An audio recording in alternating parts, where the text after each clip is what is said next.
Windows 11 is getting a revamped AutoPlay dialog. And here we go. As you can see, it's nice and modern using WinUI design elements. We also have some rounded corners and an opening animation, and most notably it actually respects dark mode. The previous dialog did not do that, it was just blindingly white even in dark mode.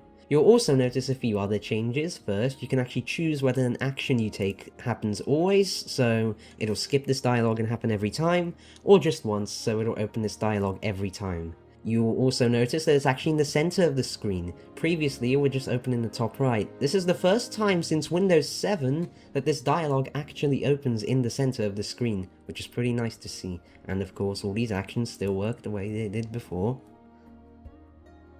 And for comparison, here is the old one. As you can see, it's a Windows 8 relic. It opens in the top right, it doesn't respect dark mode. It's not that great. Now, this obviously isn't the only UI surface being modernized. For example, File Properties is also joining it in the near future. And if we head to the Start menu, the Recent section, formerly called Recommended, is ditching React Native. It will now be truly native, and it will have hover previews for local files. Do enjoy the art.